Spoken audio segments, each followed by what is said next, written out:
I feel like there is so much music just because we have music at our fingertips and social media and everything right now. It's not just who's on the radio or who's on one of those now CDs. So, who Yeah. are you listening to right now?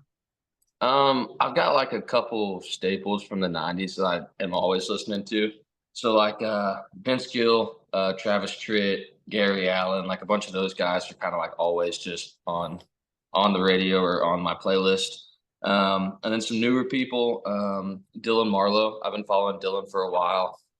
His stuff's always great. Austin Snell just put out a new record a month or two ago, and it's badass. And then my buddy Vincent Mason has been putting out some really good songs lately, and I think he's on the road with Luke Bryan right now. So yeah, those are probably like my top three newer guys that I've been listening to a lot lately.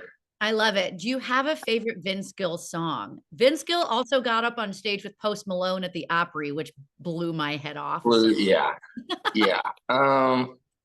I'd say it's probably either "Whenever You Come Around" or "One More Last Chance." Those are okay, probably yeah, my those are my favorite too. Maybe a little Liza Jane in there. Eliza Jane's good, or "Don't Let Your Love Start Slipping." That's a classic too. He's got a bunch of them. I So know. I feel like Vince is good all year round. Like, like the movie Elf. I could watch that all year round. We could listen to Vince Gill all year round. But talk to me about growing up in Jacksonville, Florida. What were you always musical? Were you into sports? Kind of how did the music bug get you? yeah, so I grew up playing baseball. I came from like a baseball family. So I have two older brothers and then a little sister. And so me and all my brothers played baseball from like the time we could walk until we graduated pretty much. And so my middle brother was always a little bit better than me at baseball and always like pissed me off. And then one day he wanted to learn how to play guitar, and it was just something in my head. I was like, no, I'm gonna learn how to play guitar and I'm gonna be better at you or better than you at this one thing. So I just picked it up, started playing a lot, fell in love with it, and kind of never looked back after that. I love it. So was it like, okay, now I'm going to be better at you than something, and you just let your brother do the baseball thing? Yeah, I mean, he went to college. He played a couple years at Daytona State College down Oh, in wow. Daytona Beach. For me, yeah, once like 10th grade hit, it was like, I'm probably not going to do anything with baseball. So I played until I graduated. Um, but yeah, it was mostly music from like ninth or 10th grade whenever I started playing guitar until now. It's kind of music's been the main thing I've done. Who's your MLB team? Are you a Florida? I'm a Braves fan. You're a Braves fan. Braves fan, Okay. yeah. So we got the Marlins and the Rays down here. But my dad was a Braves fan and his family were Braves fans. So I just grew up going to Braves games and stuff. And they have spring training was always down at Disney World in Orlando for the longest time. So we would always go to spring training games and go to baseball games to Turner Field and everything. So yeah, I grew up a Braves fan. I think that's fair. I mean, you're close enough in proximity where I think you Close can enough. I mean, the argue. Braves are kind of like America's team. It's like the Cowboys for the NFL. It's like everybody likes the Braves. So. I love it. So you mentioned, early on in high school, you picked up the guitar. What did it start with, just kind of learning how to play it, or was songwriting incorporated there? Kind of chat with me about, kind of your journey into kind of where you are now. Yeah, I just started finding songs that I liked and learning them. I started playing in church in the youth band at the Okay. church I grew up in. So yeah, I had played guitar for a year or two, and I was like, I'm gonna try out for the band. And so the first few songs I learned were like songs that they would play at church. And then I started learning some more stuff. I was in like a alternative rock band for a year in high school I love it. because some buddies needed a guitar player, and I kind of knew how to play, so I just kind of did that for a while. And then started learning some more country songs. And then as soon as things opened up after COVID, kind of like that year shut down or whatever, I was like, I'm gonna try to start playing some shows and some gigs and stuff. And so me and my buddy Gabe Bullard, who he's playing guitar for Matt Schuster now. Oh, wow. He's from Jacksonville. We grew up, hung out together, played a lot of music together, but we started playing just bars around Jacksonville. And I was like, yeah, I think this is what I'm supposed to do. And then the songwriting thing kind of started pretty soon after that. I love it. Would you release the first song you ever wrote, or is that going to stay Absolutely. in the Hayes vault for the rest of your life? Absolutely not. No, there's some people in the band that heard that one, and then I have a file of it on my phone that I will show like very select people if we need a good laugh. But yeah, that song's not getting out there. That's for sure. Perfect. I expect to hear that someday soon, because I always love asking that question, because I feel like, I'm not a songwriter. I wish I was. I am such a nerd about people that are just can kind of, their brain works that way. So how do you feel Yeah. you've grown as a songwriter since that song that shall remain in the vault? Yeah, tremendously. I mean, I'm still kind of in the groove of figuring out like my strengths and my weaknesses as a songwriter.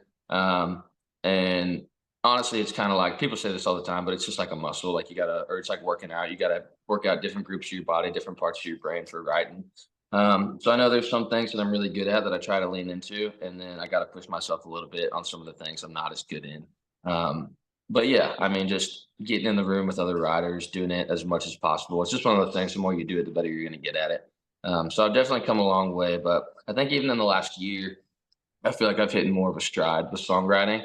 And so there's some songs I wrote like a year and a half, probably 2 years ago that I wouldn't say they're bad, but I think that those songs probably won't see the light of day either. Because I've gotten a lot better since then too.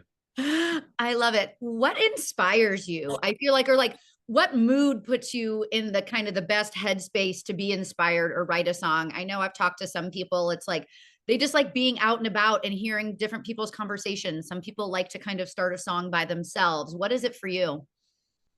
Sometimes I'll just be at home, like picking around with the guitar. I have a 9-month-old son. Hmm. My girlfriend's probably going crazy in there, watching him right now, but he's sick. But yeah, so sometimes I'll just be playing around. He likes sitting there and listening to me play guitar. So sometimes I'll just noodle around or come up with ideas. Most of the time though, it's honestly kind of a discipline thing for me. Like more times than not, I don't wake up in the morning like, oh, I can't wait to write a song today. But it's like I have ideas or I have stuff that I know I want to say or get off my chest or put into a song. So I just kind of sit down and go through voice memos and notes on my phone and stuff and be like, kind of feel what I'm in the mood to write today. Or sometimes if it's a co-write, I'll get in a room with people and they'll throw out an idea and it just kind of sparks something. And you're like, oh no, like we should totally run with that today or write that today. So it's kind of hard to say if there's like one headspace or one mood. But it's definitely just like sometimes it feels like you're pulling teeth and that's just the way it is sometimes. I know. I just watched an interview with Hardy and he was talking about writing more than my hometown. And he kind of said it was like doing surgery. And so it's kind of nice to even hear that these guys that have been Music Row, I mean, Titans for a while, Yeah. they're like, oh my God, this was a pain in the ass. So I don't think you'll ever get rid of that. I'm sorry. I'm going to, Yeah. sorry, you're right. No, it's just the way it is. And there's some songs or some ideas that you'll have. And it's like, I really want to write this. And then you'll sit down and you'll write it or you'll spend some time on it the next day and it's just not working. And Yeah. so it's kind of like knowing if the idea or the end goal is good enough to where you're willing to be like patient with it and just give it the time that it needs and not try to rush anything for the sake of writing a song. I love it. The elephant in the room. You're a dad. Congratulations. I've seen Thank you. Yeah. sweet, sweet photos of your sweet family. And I feel like this is kind of a loaded question. I feel like there's been lots of dad songs or family songs. I mean, Luke Combs just came out with that whole dad album. Whole record. Yeah. But do you feel like becoming a dad? I feel like it's just such a life-changing event. And becoming a dad for the first time, you only do that once. Do you feel like that's Yeah. changed the perspective of your songwriting or where you want your career to go? How has becoming a dad kind of changed it, holistically? Yeah. I wouldn't say I never wanted kids, but I never knew if I would have them, or it was never really like in the cards or something I like thought about all the time. Yeah. So it kind of caught us by surprise, but I will say it's the coolest thing ever. So like if there's people out there who have one on the way, like it's scary. You're gonna freak out a lot, but it's totally worth it. As far as the songwriting thing goes, I mean, I've written a couple songs since he's been here that kind of lean into the being a dad thing. Um, I'll say one thing: when you have a kid of your own, you start to realize all the shit that you put your mom and dad through, Yeah. and you start to like feel bad. So like sometimes I'll call my dad and be like, "Dude, I'm so sorry for this thing I did when I was like 6 years old because I get it now." But in terms of songwriting, I mean, yeah, I probably won't ever put out like a whole record like Luke Combs did. I love that record. I think it's phenomenal from start to bottom. Yeah. I think my thing has always been I just want to write real songs that people can relate to. I mean, there's a time and a place for all the feel good songs. There's a time and a place for the radio songs that just get stuck in your head and are really catchy. But I just like writing songs that have meaning and that people can relate to.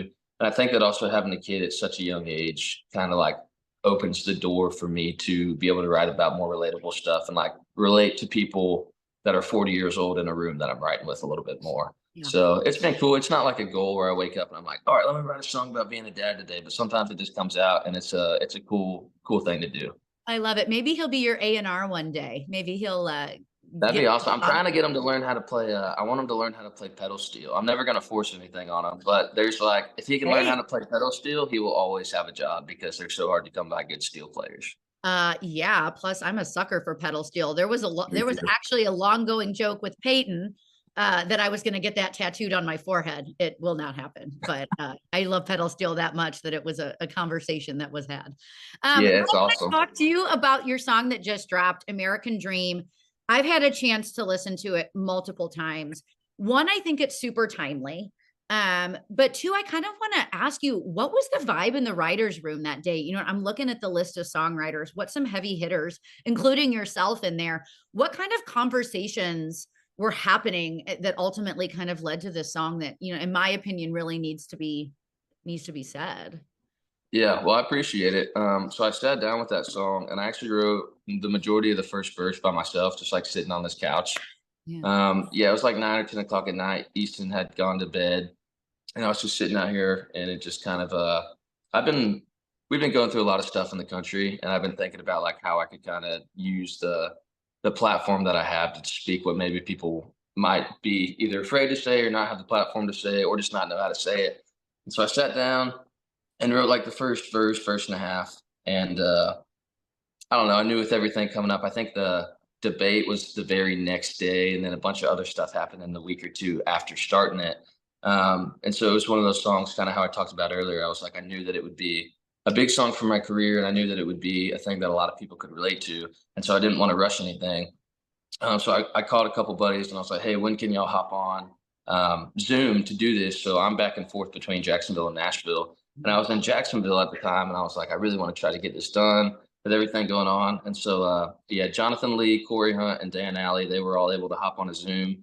And we got it finished. And I think the conversation was just like, we all have our own political opinions and differences in those opinions. And so we didn't want to do anything like a pro Republican song or a pro Democrat song or like divide the country or the people that are going to be listening to it any more than like the news or Yeah. other things already do.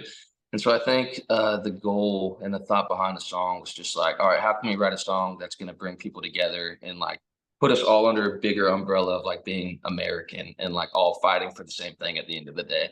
Um, yeah, so that's the thing. We wanted to write it and kind of make it patriotic, not political, if that makes sense. That I was kind of like that. the main conversation in the room when you were writing. I like that. So there's been a lot of buzz on it on social media.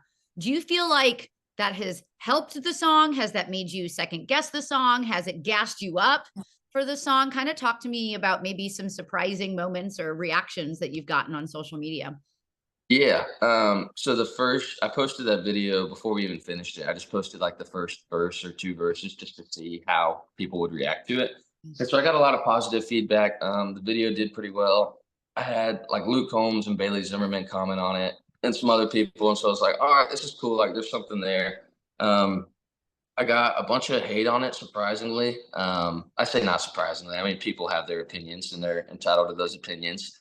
Yeah, so I read through some of the comments, and at first I was like kind of bummed out that people weren't like, some people weren't like relating to the song in the way that I'd hoped. But then I just kind of remembered, like, you're not going to write a song that appeals to everybody. Mhm. And the vast majority of people were on board with the song and they seemed to like it and agree with the message and everything. It was just one of those things where I knew deep down that I related to it and that I agreed with everything being said. And so it's like any other thing that you put out as an artist, it's like there's going to be people that don't like it. Um, and honestly, sometimes if you're getting some backlash, then you're doing something right to an extent. Yeah, so I never second guessed putting it out. I knew from the day we finished it that I was going to be the one to put it out. I didn't want to pitch it anywhere. I kind of wanted to cut it and just speak what was on our chests in the writers' room. So yeah, there's a little bit of backlash, but all in all, I feel like it was responded or received pretty well by most people, and I'm excited to see what it does. Yeah, I'm excited too. So I can't believe we're in August. Like I swear 4th of July hits and then I feel like it's Christmas.